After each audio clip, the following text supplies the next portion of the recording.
Et c'est reparti pour Smart Bourse, votre double dose quotidienne de marché en direct sur Bismart, chaque jour à la mi-journée, 12h30, 13h, et en fin d'après-midi, la grande édition pendant 1 heure à partir de 17h. Au sommaire de cette édition ce soir, une séance qui marque peut-être la fin du rebond, un rebond qui a été violent, débuté la semaine dernière et qui s'est prolongé jusqu'à aujourd'hui.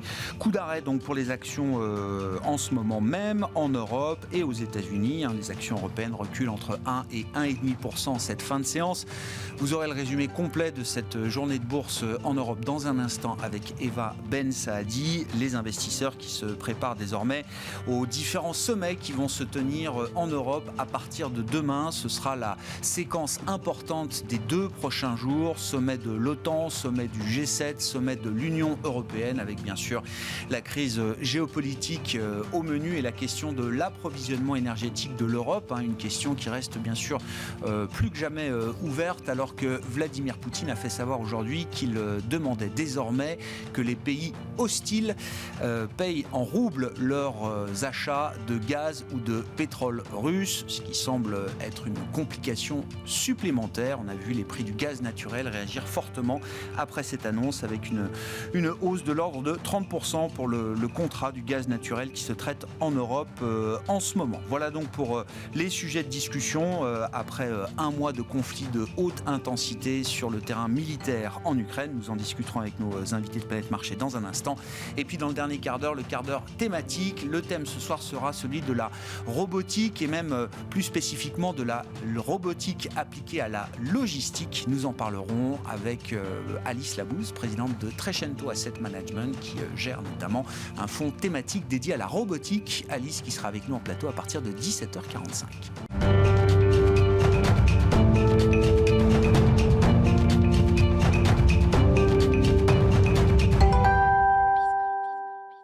Mais d'abord, les infos clés du jour sur les marchés, une séance qui marque un coup d'arrêt après le rebond des derniers jours. Les infos clés donc avec Eva Ben Saadi. La bourse de Paris s'enfonce dans le rouge, en effet, à quelques minutes de la clôture, alors que le conflit en Ukraine alimente à nouveau la hausse des cours du pétrole. Les investisseurs se sont également retrouvés pris de court par l'annonce de Vladimir Poutine qui interdit le paiement du gaz importé de Russie en dollars et en euros. Le marché tente aussi toujours d'évaluer les conséquences du changement de ton adopté par la Réserve fédérale pour tenter d'enrayer l'inflation. Le président Jérôme Powell n'écarte plus des hausses de 50 points de base du taux des fonds fédéraux. Les investisseurs, je le disais, ont surveillé aussi aujourd'hui l'évolution de la guerre en Ukraine. Le président ukrainien s'est exprimé par visioconférence devant les députés et sénateurs français ce mercredi. Il s'est dit reconnaissant des efforts d'Emmanuel Macron pour faire cesser les hostilités et appeler les entreprises françaises à quitter la Russie. À ce propos, Joe Biden a entamé ce mercredi un voyage en Europe pour tenter de convaincre ses partenaires d'adopter de nouvelles sanctions contre la Russie. Le président américain participera demain jeudi à un sommet extraordinaire de l'OTAN à Bruxelles, mais également au sommet du G7 et au Conseil européen. Du côté des données macroéconomiques, on apprenait aujourd'hui que le Royaume-Uni faisait face à une forte accélération de l'inflation en février. Les prix à la consommation ont grimpé à un rythme annuel de 6,2%, atteignant un nouveau plus haut depuis 30 ans. En France et du côté des valeurs, sur le front du pétrole, le baril de Brent de la mer du Nord progresse toujours. Le conflit a ramené les cours du pétrole au-dessus des $121. Total Energy est resté stable ce mercredi. Le groupe dit avoir décidé de ne plus conclure ou renouveler des contrats d'achat de pétrole et de produits pétroliers russes. On a suivi aujourd'hui également L'Oréal. Le géant des cosmétiques a annoncé le lancement réussi de sa première émission obligataire pour un montant nominal total de 3 milliards d'euros. Le groupe de petits électroménagers SEB a fait part de l'entrée à son capital d'un fonds géré par BPI France pour le compte d'investisseurs français et internationaux, son 5e investissement depuis sa création en 2020. Air Liquide, de son côté, a continué sa progression. Le groupe a signé une convention d'achat portant sur 1,2 million d'actions, soit 0,25% du capital. De leur côté, pour finir, les valeurs bancaires, à l'instar de BNP Paribas et automobiles comme Renault, font figure de lanterne rouge du CAC. Demain, enfin, plusieurs indices PMI manufacturiers et des services attendent les investisseurs en France, au Royaume-Uni, en Allemagne et en zone euro. Tendance, mon ami, c'est chaque jour à 12h30 et 17h et c'est avec Eva Ben Saadi qui nous accompagne cette semaine dans Smart Bourse sur Bismart.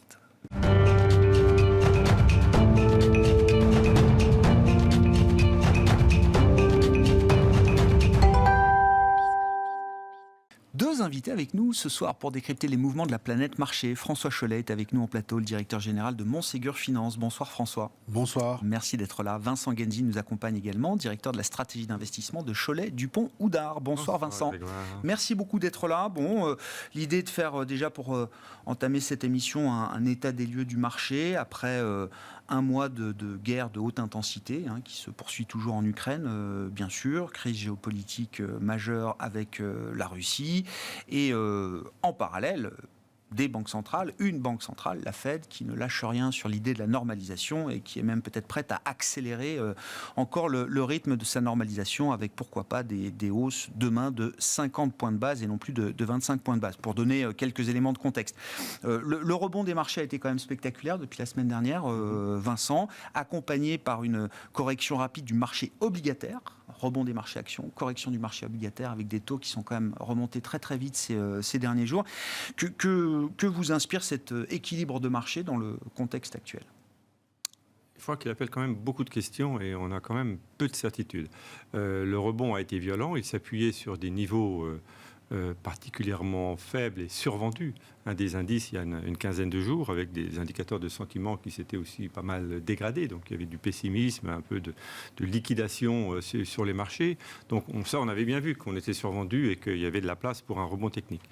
Le rebond a été assez fort, probablement plus fort qu'attendu par la plupart des intervenants. Et ce qui est surtout étonnant, c'est qu'il s'est encore poursuivi pendant quelques jours, malgré des accumulations de relativement mauvaises nouvelles, c'est-à-dire que les espoirs que l'on fondait sur un aboutissement de discussions rapides entre Russes et Ukrainiens se sont pas envolés, ils sont toujours là, mais enfin on voit bien que de mon point de vue, Poutine n'est absolument pas en position de négocier.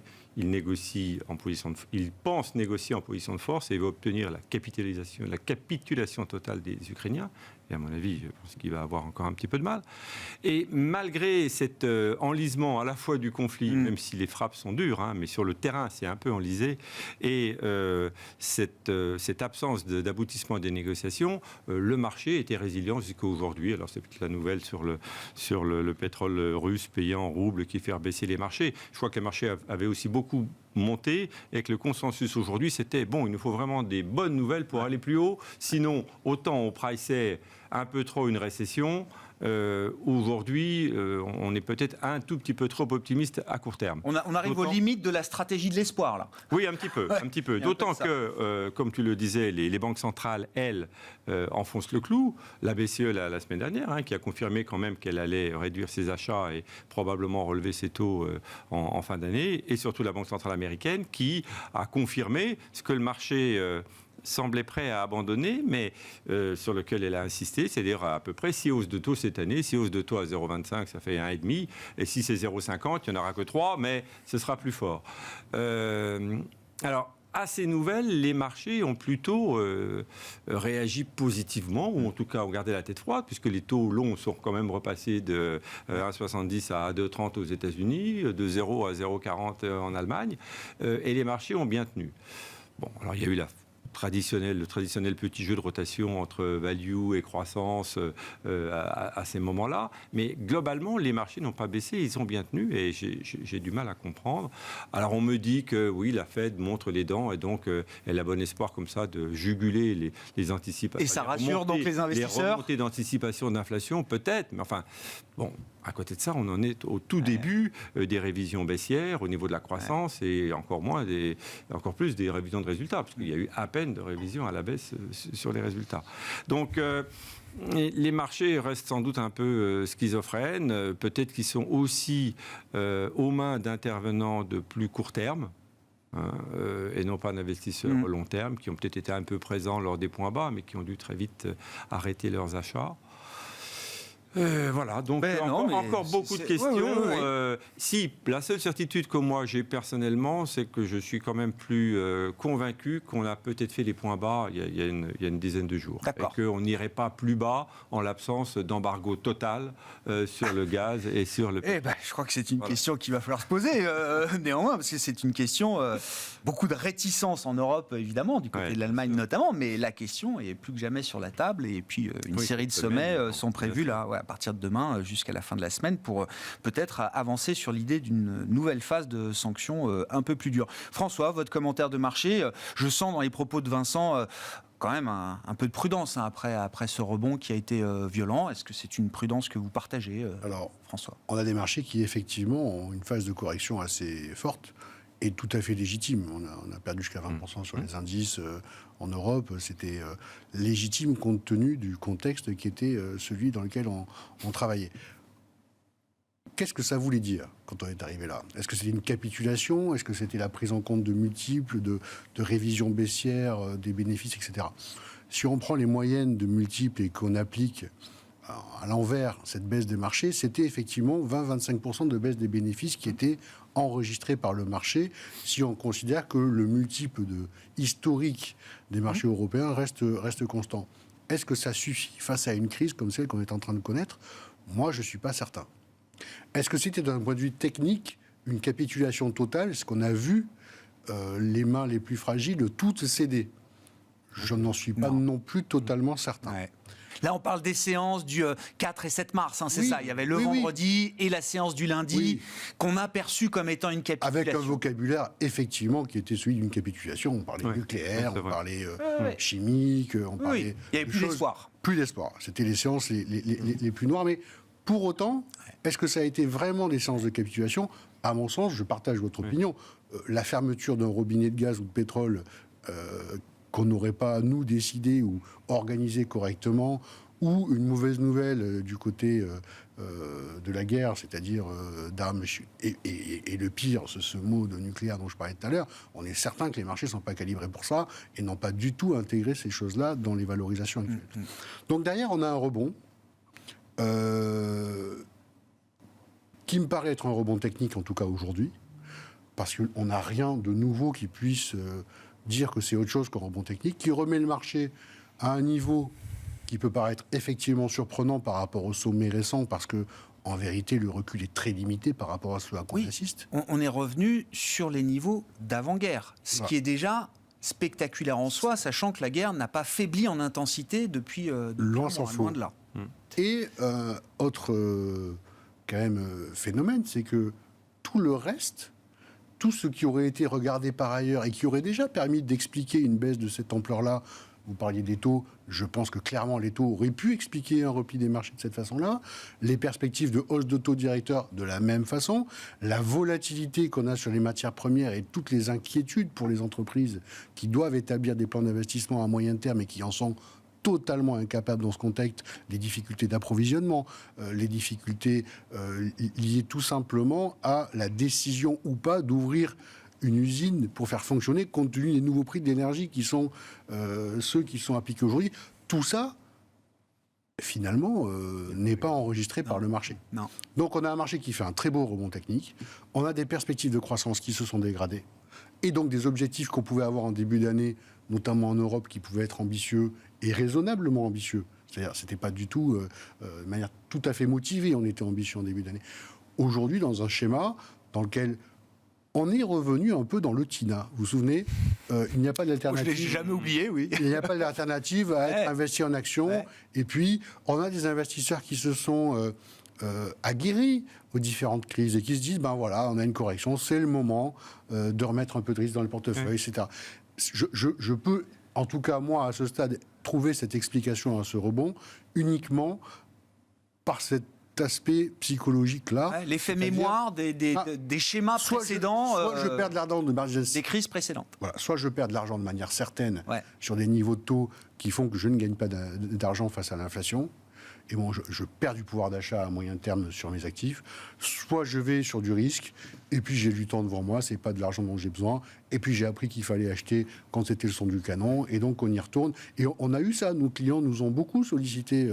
Et moi, c'est assez frappant parce que on a un laboratoire de clientèle chez Montségur Finance, que notre métier c'est de la gestion privée essentiellement, donc on est en relation directe avec les clients.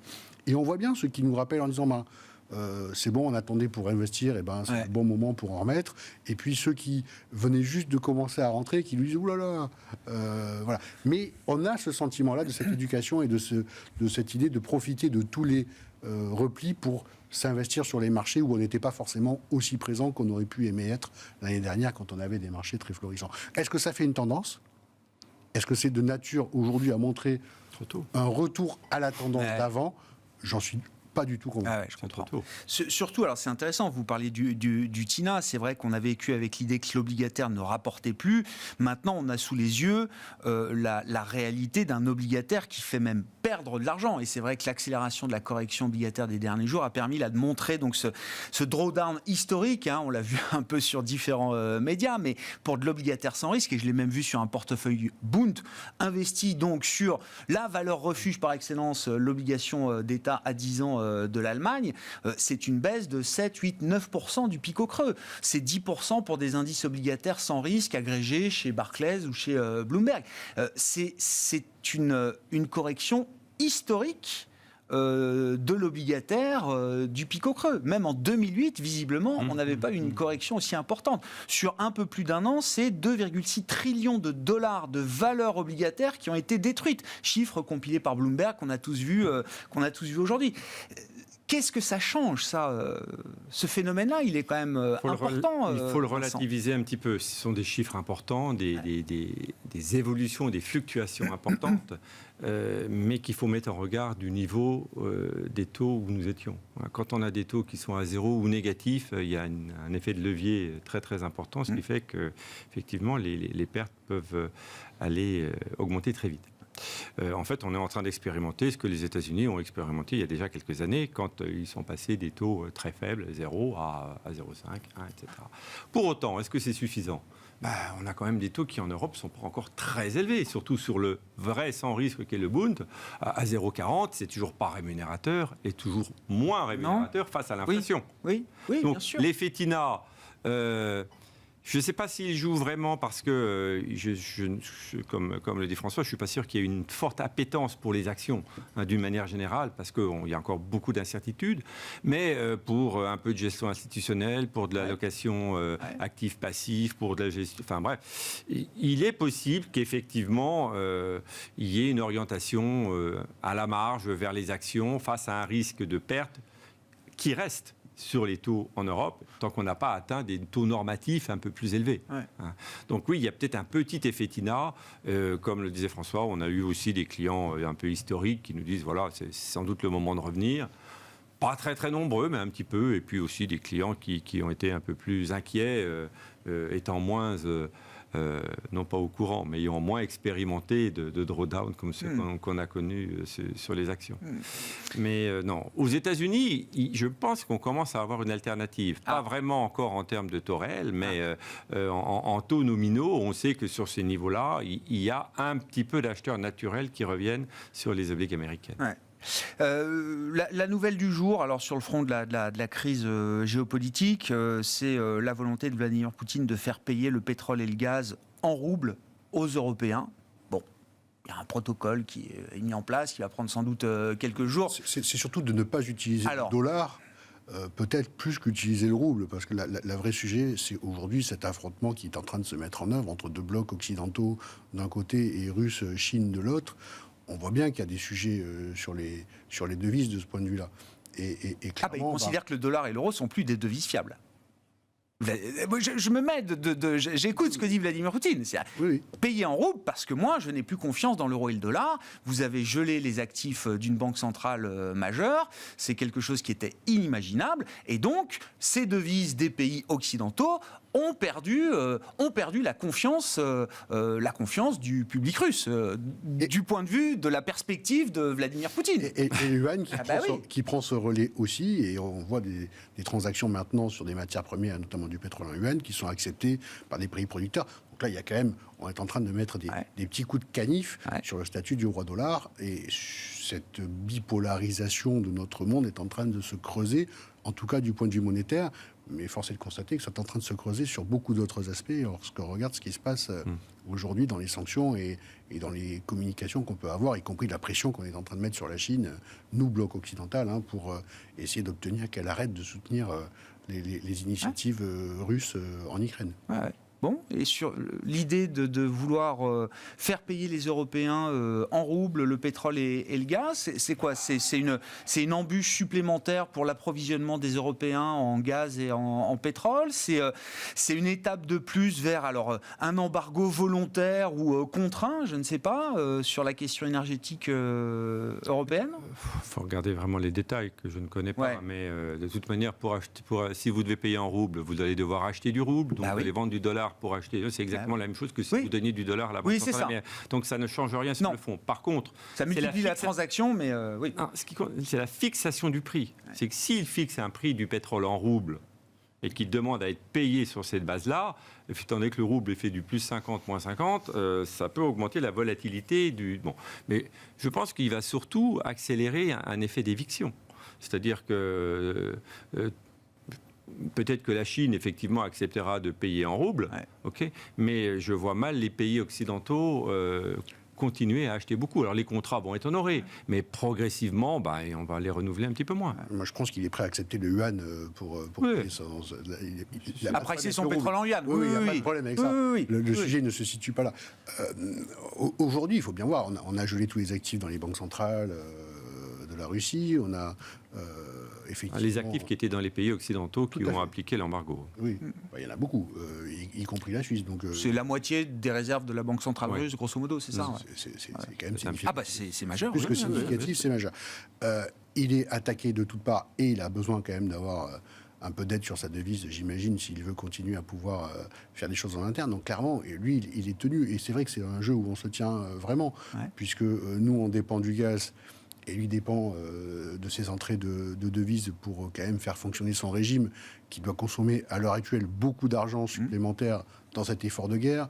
Dans l'effort, on l'imagine également, du maintien de son armée, de son KGB, de ses dirigeants, etc., qui ont besoin quand même de voir arriver des espèces sonnantes et trébuchantes pour maintenir les choses. D'ailleurs, on le voit, il augmente des retraites, des salaires. On le voit assez généreux en interne pour essayer de se maintenir politiquement, en tout cas, de ce point de vue-là. Donc c'est un jeu qui est difficile parce que on peut évidemment tout imaginer, mais la première des choses qu'on doit pouvoir imaginer, c'est qu'il décide à un moment donné de sacrifier cela et de fermer les robinets. Mais c'est ça. Et là, on n'est pas prêt. Du tout.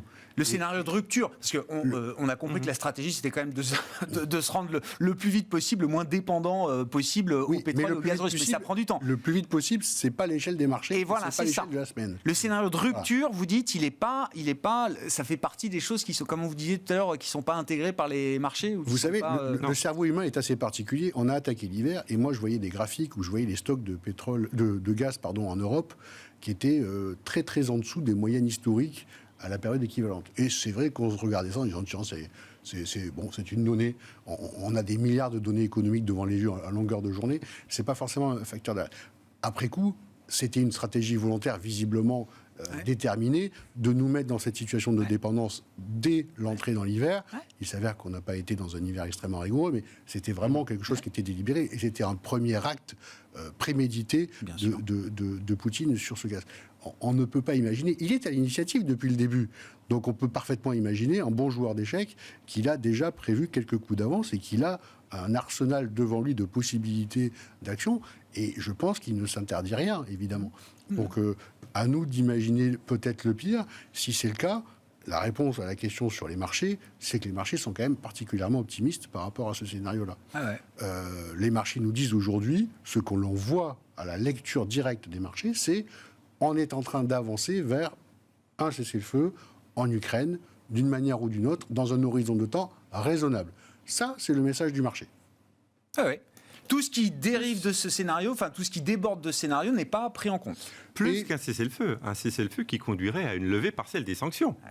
Ah oui, alors... Ce qui n'est pas du tout évident non plus. Alors, est-ce que les Occidentaux vont accepter, dans le cadre de la négociation, de considérer que, dès lors qu'il y a cessez-le-feu et un accord entre Zelensky et Poutine, que toutes les sanctions, tous les gels d'actifs, toutes les mesures pour récupérer ou sortir de la Russie sont caduques et qu'on reprend la vie comme avant. Au moment où on parle, moi, j'en suis pas tout à fait convaincu. Dans l'histoire des sanctions, je ne parle pas spécifiquement de la Russie, on met toujours plus de temps à les enlever qu'à les mettre, les sanctions, généralement. C'est ça. Et c'est rare qu'on les enlève totalement. C'est un peu comme les impôts, on sait les monter, mais les enlever, c'est plus dur. Ouais. Oui. Oui, le scénario de rupture sur l'énergie, alors on verra ce qui est décidé demain en Europe, mais il y a quand même beaucoup d'agitation sur cette question de savoir est-ce qu'il faut volontairement, politiquement, décider, nous, Européens, d'arrêter dès aujourd'hui l'approvisionnement en pétrole et gaz russe. Le sujet étant vraiment le gaz plus que le pétrole. Je pense qu'il n'y a pas de volonté politique, mais on pourrait se retrouver face à la même situation si... il y a une pression des opinions publiques, Vincent. Oui, non, mais bien sûr. Oui, mais ce que je veux dire, c'est qu'on va parler des entreprises derrière. Que ce soit Poutine qui soit à l'initiative de cette rupture. D'autant qu'il est acculé. Il y a quand même il a essayé de tout préparer, mais il a quand même eu beaucoup de mauvais renseignements, puisqu'il ne s'attendait absolument pas, au bout d'un mois, à être dans la situation actuelle. Avec une armée qui n'est plus alimentée, qui n'a plus d'essence, des stocks de munitions qui sont en train de diminuer, parce qu'il envoie des missiles, mais il faut aussi un petit peu de temps pour fabriquer des missiles, et il faut de la technologie. Donc, je pense qu'il est acculé. Et donc, plus il est acculé, rappelez-vous la fameuse histoire du rat que lui-même racontait, quand vous êtes acculé, vous montez les dents pour faire fuir l'adversaire. Donc, il est tout à fait dans cette position jusqu'au boutiste, ce qui peut paraître assez inquiétant. J'espère qu'il n'ira pas jusqu'à appuyer sur le bouton. Mais parallèlement, les marchés, malgré ce constat, restent extrêmement complaisants, comme on l'a dit déjà plusieurs fois. J'entends. Ça m'intéresse aussi d'avoir votre avis sur alors, ce risque de controverse pour les entreprises qui prend peut-être une nouvelle dimension avec la crise russe. Je ne vous fais pas la liste, mais c'est vrai qu'on voit à nouveau une espèce de vague de name and shame sur des grands noms. Total Energy étant l'exemple sur le permanent. Pétrole, il y a eu effectivement, en premier lieu, on a eu le pétrole où on a vu des opérateurs anglo-saxons balancer tous leurs investissements russes sans regarder. Honnêtement, c'était de l'ESG, mais c'était aussi une façon de dire on a des actifs de piètre qualité là-bas, on s'en défait. Mais ils ne sont pas sortis. Patrick Pouyanné le redit ce matin. Je ne parle pas de Pouyanné.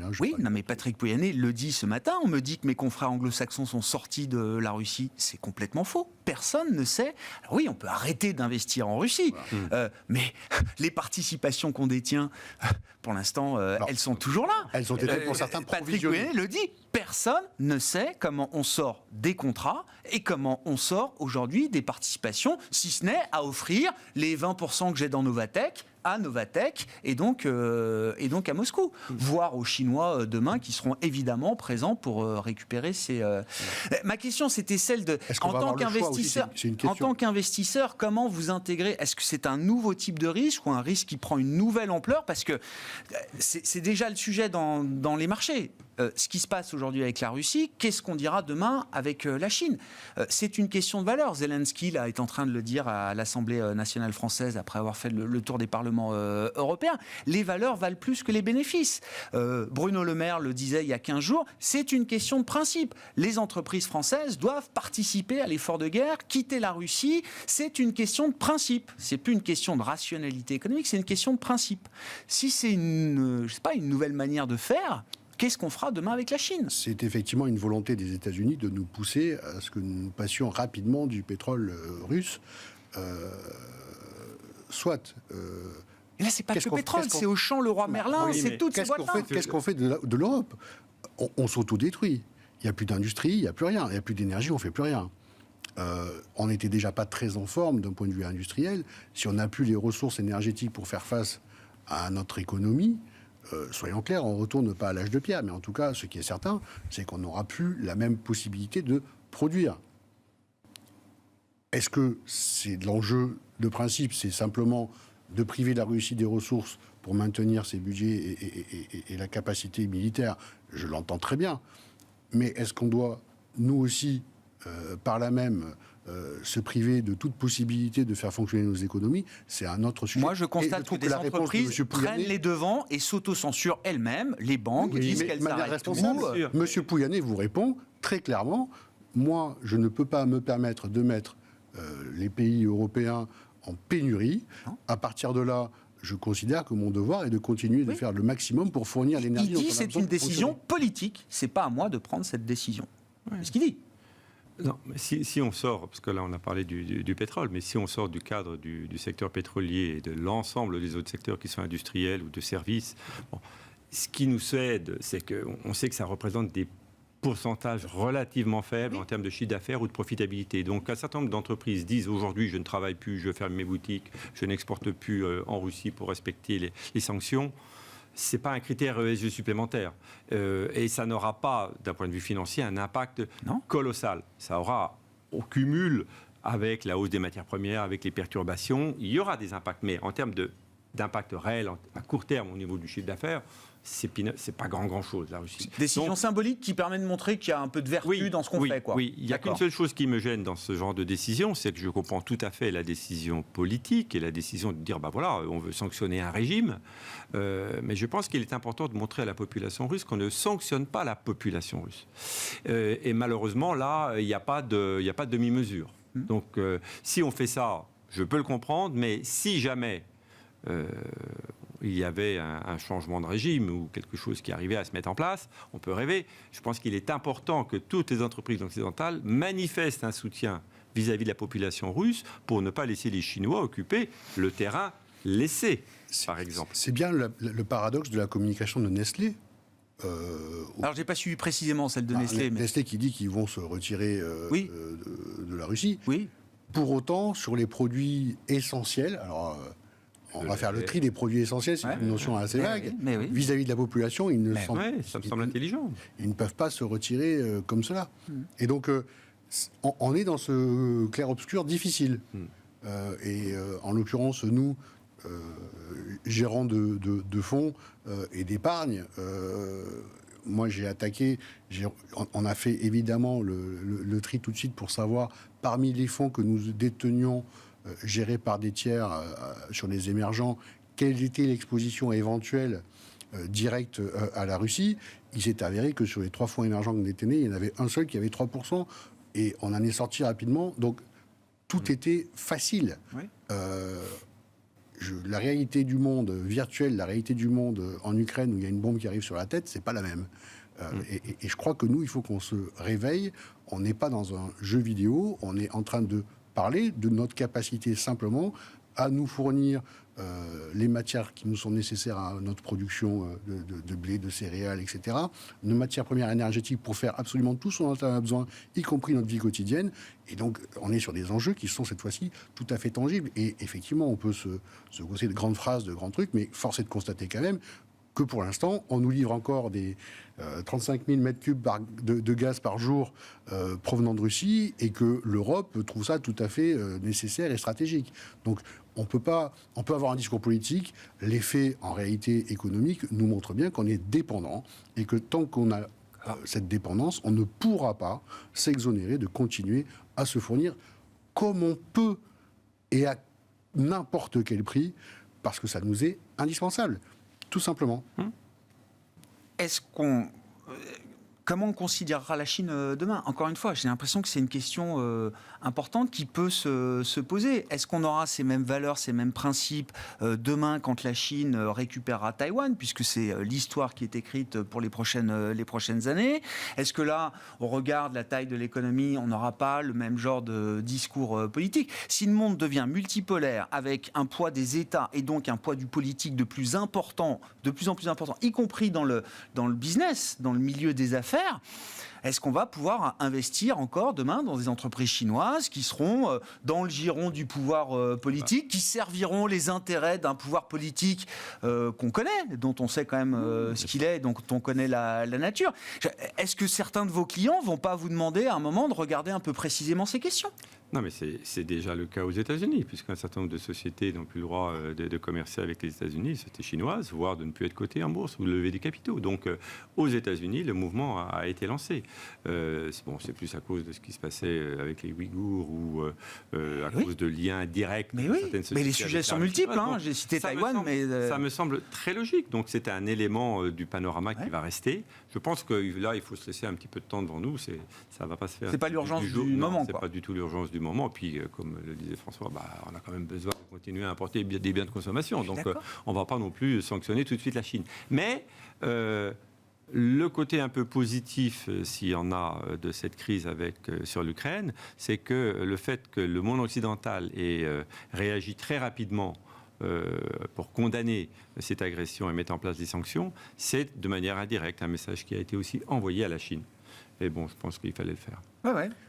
C'est, moi, pour le coup, ma plus grande surprise dans ces événements, au-delà de, effectivement, l'invasion de l'Ukraine, c'est effectivement la rapidité et l'unicité de la réponse européenne sur les sanctions. Je crois que ça, pour le coup, c'est quelque chose qui a été imaginé, mais qui n'avait jamais été vécu. Ensuite, dans ma vie personnelle de boursier, voir la Suisse s'aligner sur ces sanctions à 100% dans un délai aussi court, je suis tombé des nues. C'est le monde à l'envers. En tout cas, c'est une très bonne surprise. C'est un renversement de table. C'est un renversement de table, oui, vous avez raison.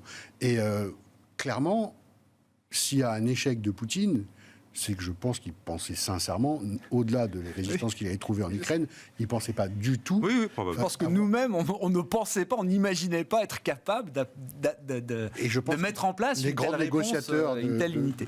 De notre communauté européenne ont vraiment eu, là aussi... On verra jusqu'où l'unité tient, puisque la question énergétique, encore une fois, est posée avec cette dépendance très forte de l'Europe vis-à-vis de la Russie. Il nous reste quelques minutes. Qu'est-ce qu'on fait sur les marchés, j'entends, désormais. Alors, l'avantage des marchés financiers dans lequel nous naviguons, c'est qu'ils nous permettent de trouver, entre guillemets, des réponses, c'est-à-dire des investissements qui sont corrélés de manière positive à un certain nombre de sujets que nous avons aujourd'hui.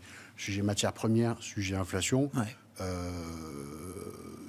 On a des secteurs qui peuvent en bénéficier. Sujet géopolitique, tensions, etc. On a des secteurs industriels qui bénéficient à plein, et on le voit quand on regarde des Thales, des Dassault, y compris des Dassault Systèmes, où je me suis demandé au début si ce n'était pas certains investisseurs qui avaient confondu... S'étaient trompés entre aviation et système. Parce que ça montait alors que les valeurs technologiques baissaient, et dans le contexte que nous traversions, je dis ça pour la blague, mais parfois on voit des choses qui nous surprennent sur les marchés, et ça en a fait partie. Donc on a des choses qu'on peut identifier qui correspondent à cette phase de marché. Il y a du spécifique intéressant là. Toujours. Mais dans un schéma de matières premières aussi, on a la chance d'avoir, on n'est pas les pays où il y a le plus de mines cotées, mais on a quelques sociétés qui sont directement connectées sur l'extraction et sur, je dirais, positivement à la survalorisation de certaines matières premières ou au recyclage de ces matières premières. Donc, typiquement, on a des grands acteurs français qui sont dans cette... Des utilities, hein, c'est ça. Des utilities, oui, c'est très porteur. Ils ont la capacité d'impacter les prix. Si on prend des exemples... je prends Veolia, par exemple, où vous avez 70% du business où les prix sont indexés sur l'inflation, et une trentaine d'autres qui sont avec des clients pour lesquels vous avez des négociations régulières sur les prix et plutôt la main forte. Donc vous avez cette capacité de résilience par rapport au contexte économique et par rapport à un scénario de stagflation. Donc vous avez des titres comme ça que vous pouvez identifier. Et après, on a naturellement aussi, on peut aller chercher des valeurs, l'immobilier. Par exemple, l'immobilier, vous avez là quelque chose qui vous protège plutôt bien de l'inflation parce qu'on le voit bien, les indices de révision des prix. Là aussi, c'est indexé. Voilà, c'est assez indexé à la construction, évidemment, sur l'immobilier commercial. Et on a vu des parcours plutôt intéressants de ce côté-là, des foncières, je pense à des foncières aussi allemandes qui se portent bien dans ce contexte-là. Oui, donc, et le marché fait les exemples que vous citez, oui. Ça va très vite. Oui. En fait, ça va très vite. Tout vite. ne baisse pas de la même manière. Parce que le cerveau des gérants, je pense, est calibré avec quelques sensibilités de base en fonction des secteurs et en fonction des entreprises. Et donc ça va assez vite, et on s'aperçoit qu'il y a aujourd'hui des choses qui fonctionnent plutôt bien. Et d'ailleurs, il y a un autre secteur qui a très bien rebondi depuis la semaine dernière, c'est le secteur bancaire. On a un rebond extrêmement puissant du secteur bancaire qui avait fait pour le coup, un plongeon assez stratosphérique dans la première phase. Et ça, on est toujours confortable avec l'idée du secteur bancaire. Je ne sais pas, s'il y a moins de croissance demain, si c'est plus compliqué... Si on regarde le taux à 10 ans français qui tangente les 1%, et les marges de crédit qui vont nécessairement remonter, même s'il n'y a pas l'effet de levier sur la croissance, on n'est pas dans aujourd'hui une récession, en tout cas pas prévue dans le scénario central pour 2022. On a 2,8% de croissance anticipée, on va dire par le consensus, pour être poli. Clairement, là, c'est un scénario qui est très favorable pour les banques. Et en matière inflationniste, elle est extraordinairement favorable pour les banques. Donc, on n'a pas de sujet. Là où on a un sujet, c'est sur les provisions pour risque, évidemment, qui vont nécessairement remonter dans un contexte où il y a plus de fébrilité, où il y a plus de volatilité sur les... Et un sujet de volatilité, puisque c'est un secteur qui est également un petit peu plus risqué, donc plus volatile. Donc, il est plus difficile à appréhender. Mais je suis d'accord, dans ces phases-là, le risque d'apparition du signe noir. Ouais. Alors on a parlé d'un signe noir de fermeture de robinet de gaz ou de pétrole.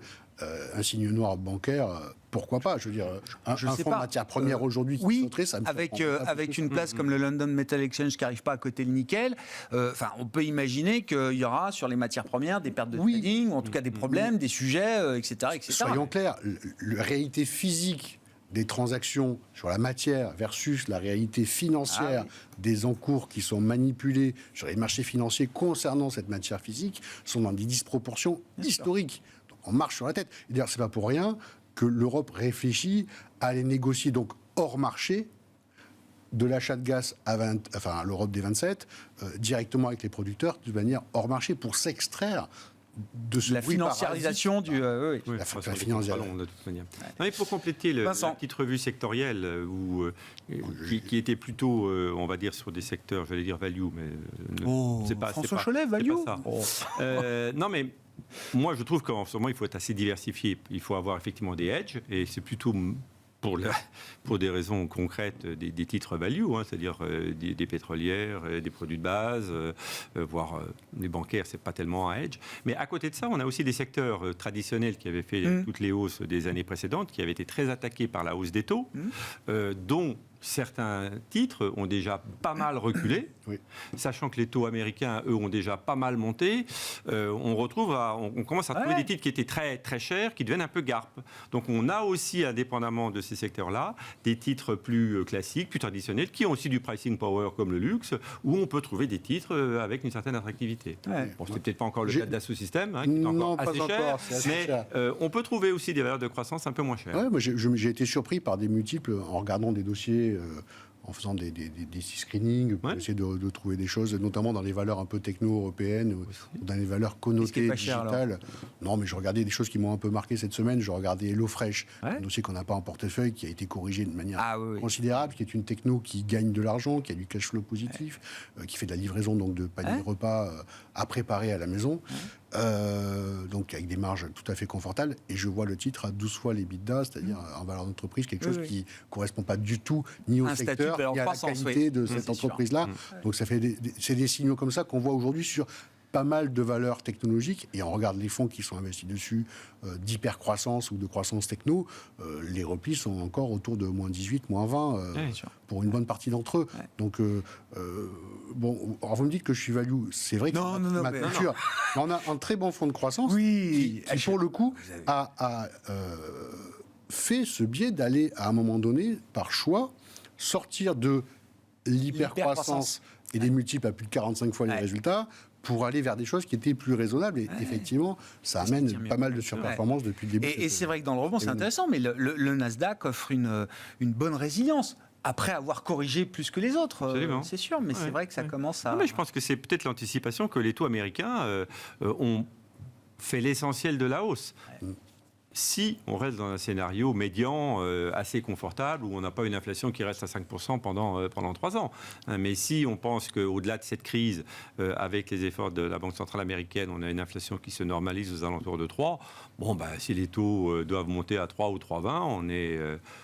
plus si loin non plus. Et le plus vite sera le mieux, 50 points de base, passer d'un chemin de 25 à 50 points de base, ça peut être utile dans le... Non, je pense que la Banque centrale, si elle monte ses taux plus rapidement, c'est pas tellement à cause du risque inflationniste. C'est plutôt pour se redonner rapidement des marges de manœuvre, pour pouvoir rebaisser les taux si on en avait besoin. En fait, l'histoire des banques centrales aujourd'hui, c'est qu'elles ont drivé les marchés depuis de nombreuses années, depuis plus de 10 ans, c'est elles qui font les marchés. Aujourd'hui, on a une inflation qui fait qu'elles ont perdu énormément en crédibilité. Et donc, leur seul sujet, c'est retrouver la crédibilité vis-à-vis des investisseurs et vis-à-vis des agents économiques. Et se recréer des marges de manœuvre, faire d'une pierre deux coups. Le premier point, c'est la crédibilité. Vous dites. Parce que là, sincèrement, c'est inouï la façon dont elles ont tardé, pardonnez-moi, à revenir dans le cycle et à remonter les taux. Oui, parce qu'il faut bien comprendre que si jamais l'inflation américaine, après avoir marqué un pic à 10% et quelques, j'en sais rien, dans les prochains mois, se met à rebaisser en deuxième partie d'année, c'est pas 50 points de base au mois de mai de la Fed qui fait que l'inflation rebaissera quelques mois après. Surtout quand votre inflation elle est liée aux matières premières pour les 2 tiers de l'inflation. Donc là, on est, encore une fois, c'est un sujet de crédibilité qu'il faut réasseoir pour les banques centrales. Et c'est d'ailleurs la raison pour laquelle la Banque centrale européenne elle-même se remet dans la course, parce qu'on n'a pas du tout les mêmes éléments en face de nous en Europe. Malheureusement, on aimerait bien avoir de l'emploi aussi tendu, etc. Mais ce n'est pas du tout les mêmes éléments qu'aux États-Unis. Mais nous, on part de taux négatifs, quoi. Voilà. C'est ça. Mais il faut aller sur ce chemin de crédibilité, parce que c'est la manière de s'assurer qu'on aura encore avec nous pour de nombreuses années. Voilà. Un des éléments qui aurait pu expliquer d'ailleurs le rebond des marchés, c'est qu'on a eu quand même pas mal de rumeurs aussi sur ces obligations européennes qui pourraient être lancées en urgence pour venir en aide aux investissements de la transition énergétique. C'est pareil, c'est comme sur l'énergie, on attendra de voir jusqu'où l'unité européenne nous conduit sur ce point-là, sur l'idée d'une nouvelle séquence de dette commune après la dette commune du Covid. Bon, merci beaucoup messieurs, merci d'avoir partagé vos réflexions, votre analyse du moment dans cette phase de crise qui perdure, et des marchés qui ont cédé un peu de terrain aujourd'hui après un rebond spectaculaire ces derniers jours. On a fini en baisse de plus de 1% en Europe et à Paris notamment. Vincent Genzi était avec nous en plateau, le directeur de la stratégie d'investissement de Cholet Dupont Oudard, et François Cholet, directeur général de Montségur Finance.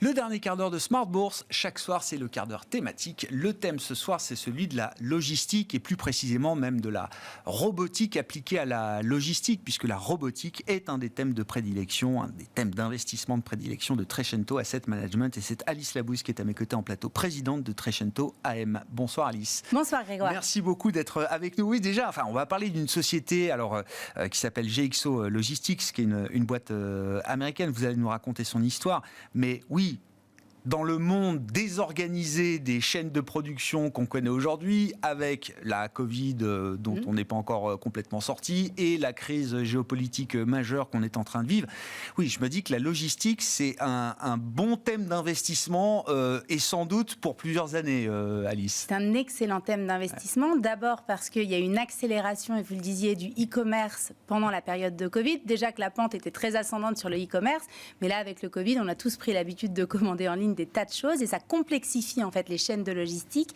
Et donc dans ce cadre-là, le deuxième effet qui se coule, on va dire, de l'explosion du e-commerce, c'est vraiment l'explosion du marché de la logistique. Donc ça vaut le coup de s'y intéresser. Et ça vaut d'autant le coup de s'y intéresser qu'en réalité, il y a une thématique sous-jacente dans la logistique qui est la robotisation des entrepôts notamment. Et on sait qu'on peut gagner si on robotise son entrepôt, on peut gagner jusqu'à 50% de place. Et donc dans un contexte où c'est pas si simple de trouver des entrepôts, ça coûte cher. Et évidemment, en fait, les investissements en robotisation sont absolument colossaux. On voit émerger des sociétés, dont certaines dont on a déjà parlé, qui trouvent des solutions, en fait, évidemment, pour améliorer la productivité au sein de ces centres logistiques. Ouais. Donc, c'est un peu le combo gagnant, et c'est pour ça que je trouvais que c'était intéressant d'en parler, parce que finalement, dans un contexte comme aujourd'hui, qui est un contexte où, franchement, la visibilité, même pour les professionnels, n'est pas franchement d'une clarté absolue. Il y a quand même quelques certitudes. Il y a des certitudes, et ces certitudes, il faut s'en servir comme une boussole. D'où l'importance des thématiques, et d'où l'importance de se dire, en fait, qu'est-ce qui marche aujourd'hui ? Il marche quelque chose, c'est que tout le monde est sur son téléphone, en train d'acheter à peu près tout ce qui est possible et inimaginable, et de se faire livrer. Et se faire livrer, c'est pas si simple, parce qu'on est de plus en plus exigeant. On veut que ça arrive vite, on veut pouvoir le renvoyer comme on veut, quand on veut, et ça, c'est un des gros... c'est très important, en fait, le renvoi des colis. En fait, il faut que les plateformes logistiques soient capables de le traiter, et la société, évidemment, dont on va parler, est une des expertes en la matière. Donc, oui, en fait, notre mode de consommation est différent d'avant, et donc il y a des nouveaux marchés qui se créent, et ces marchés-là qui sont en croissance, il faut savoir les capter, et en période de crise, c'est le meilleur moment pour aller chercher des opportunités. La société que je vais vous présenter a perdu quand même 14% depuis le début de l'année. Par conséquent, c'est un bon point d'entrée, et on va en parler volontairement. Oui, bien sûr. GXO Logistics, alors, qui est une société à la fois nouvelle et pas vraiment nouvelle, puisque c'est une scission, un spin-off, comme on dit, d'une grosse société de transport et de logistique que certains connaissent peut-être, qui s'appelle XPO Logistics. C'est ça la maison mère. Exactement. En fait, XPO, c'était un géant de la logistique. Ils avaient à la fois de la logistique en mode transport routier, donc des camions, et aussi en fait des centres de stockage et des centres de logistique qu'ils louaient en fait pour différents clients. Et ils ont décidé de scinder les deux, et donc de coter en bourse. C'était seulement l'année dernière, donc il n'y a pas si longtemps que ça, cette société, et qui s'occupe exclusivement en fait des entrepôts et de la gestion des entrepôts. C'est vraiment... D'ailleurs, on les connaît un peu, parce qu'à une époque, on a eu dans la cote française une société, un fleuron national qui Bien sûr. s'appelait Norbert Mais d'Entresangles, bien qui a été racheté par XPO, par exemple. Donc, la société en question est assez récente, mais en réalité, c'est le spin-off d'un très gros groupe connu mondialement. C'est le deuxième au monde. Donc maintenant, en fait, cette société-là, la GXO, c'est le deuxième dans la logistique. On appelle ça logistique contractuelle, pour être précis, derrière DHL. D'accord. Et c'est intéressant aussi parce qu'en fait, c'est un marché qui est encore extrêmement fragmenté, la logistique. C'est-à-dire qu'en fait, même si c'est le deuxième mondial, il ne représente que 2,5% des échanges logistiques dans le monde. Donc, ils viennent de racheter une société sur le marché anglais et il y a beaucoup de chances qu'il y ait des opérations de fusion-acquisition, qu'il y ait une forme de concentration de ce marché-là. Et c'est encore un levier supplémentaire d'augmentation en fait, de la valeur de ce titre. Bon, quels sont les atouts d'une société comme GXO Logistique aujourd'hui dans le monde de la logistique et justement sur la robotique, qu'est-ce qui fait peut-être que c'est une société avancée en matière d'automatisation, de robotisation de ces entrepôts? Sur quoi est-ce qu'ils travaillent et pour quel type de client? C'est du e-commerce, c'est ça le client derrière? C'est principalement, c'est à 40 et quelques % du e-commerce. C'est aussi beaucoup d'alimentaire. Parce que vous savez que maintenant, l'alimentaire, en fait, la livraison alimentaire, c'est devenu absolument énorme. Et puis, certains biens de consommation assez courants aussi qui sont livrés, donc en tout cas qui sont stockés par cette société-là. Alors, pourquoi c'est intéressant aussi? C'est parce qu'on peut se dire, parce qu'un des enjeux, c'est aussi la montée des prix des matières premières, et notamment du pétrole. Parce que pour ceux qui ont du transport routier, par exemple, c'est pas très pratique parce que ça coûte quand même plus cher. Alors, il y a quand même des directions financières qui ont souvent pris quand même des mesures pour faire en sorte de couvrir l'éventuelle hausse du prix du gasoil. Mais enfin, tout de même, si vous voulez, c'est un des enjeux. Là, l'avantage, c'est que vous n'êtes pas sur une société qui a des camions. Vous êtes sur une société qui a des entrepôts, premièrement. Deuxièmement, effectivement, ils ont beaucoup investi dans la logistique. Dans la robotique, ils font partie de ceux, en fait, qui ont le plus, depuis longtemps, investi dans des solutions robotisées, ce qui leur permet vraiment de gagner du temps, de l'argent et surtout de faire en sorte que la plupart des clients les choisissent.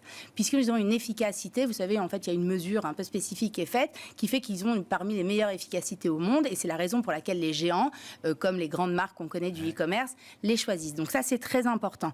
Ensuite, ils sont présents quand même, ils sont d'abord sur le marché américain, majoritairement, et c'est quand même le marché le plus dynamique et le plus consommateur, on va dire, de solutions de e-commerce. Donc vraiment, ils connaissent un boom qui est absolument colossal. On peut même évoquer peut-être quelques éléments quand même de croissance. En fait, le marché du e-commerce dans le monde, c'est 5% de croissance par an. 5%, c'est quand même beaucoup. Eux, ils sont plutôt à 10%. Donc, ils ont une capacité, si vous voulez, à aller chercher des parts de marché quand même assez forte. Et donc, la cote est quand même très rare en matière de logistique. Si aujourd'hui vous voulez faire de la logistique, honnêtement, bon courage, il n'y a pas beaucoup de sociétés cotées. Et j'ai même regardé, pour ne rien vous cacher, il n'y a pas de fonds d'investissement. Il y a un tracker logistique qui existe pour ceux que ça intéresse, ceux qui veulent jouer à la logistique dans l'ensemble. Mais en fait, la cote est très rare et c'est pour ça que ça vaut le coup, là, surtout sur un point bas comme ça. Il y a beaucoup de boîtes de transport, maritime, fret ou autre, mais sur de la logistique pure d'entrepôt, vous dites qu'il y a assez peu de pure players comme ça qu'on peut jouer. C'est quoi l'enjeu du retour de colis, là, vous dites e-commerce là. Et comment ils gèrent justement cette nouveauté? Parce que c'est vrai que ça fait simplement quelques années maintenant qu'on a l'habitude de renvoyer des colis avec les produits qui ne conviendraient pas. L'enjeu, il est simple, c'est qu'il faut qu'en fait, dans vos chaînes logistiques, vous ayez toute une partie qui soit dédiée au retour de colis, qui soit normée et bien organisée. Or, en fait, historiquement, c'était pas géré tout à fait de manière extrêmement fluide. Et donc, il a fallu investir. Et en fait, cette société GXO, ils ont investi parmi les premiers pour créer des chaînes spécifiques, en fait, au sein de leur centre logistique dédié au retour, ce qui fait qu'ils sont très bons sur les retours.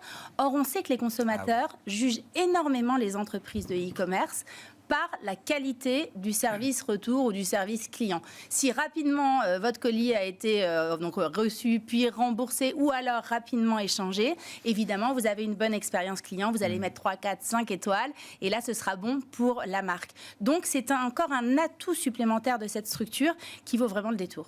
Bon, c'est des boîtes de croissance, si je comprends. Tout à fait. Ça se paye cher un peu, beaucoup. Vous disiez ça a perdu 14% depuis le début de l'année, mais j'ai pas la perspective parce que c'est coté depuis 2021 en fait, c'est ça? Exactement. Alors j'ai pas le papier, mais ça se paye 1,4 fois le chiffre d'affaires, donc c'est pas très élevé. D'accord. En fait, c'est vraiment, ça reste quelque chose d'assez raisonnable.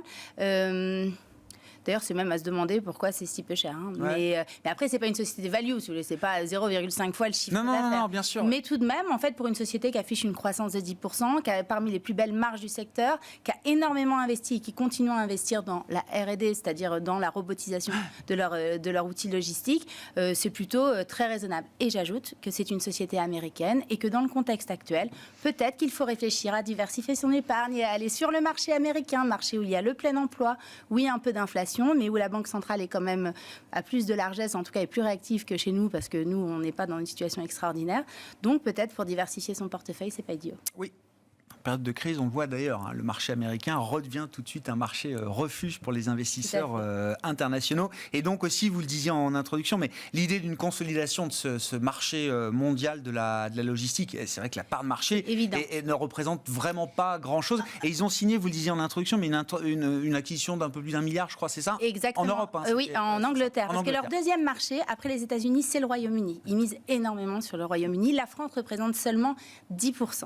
Alors pourquoi est-ce qu'il va y avoir du M&A, donc des fusions-acquisitions? C'est aussi parce qu'en fait, comme leurs clients sont des clients mondiaux globalisés, ils ont besoin d'un acteur mondial globalisé. Ouais. Donc il faut qu'ils aient des centres logistiques partout dans le monde pour répondre à une demande, évidemment, de sociétés qui ont des clients partout dans le monde. Et il va y avoir probablement une course à l'oligopole sur ce marché-là.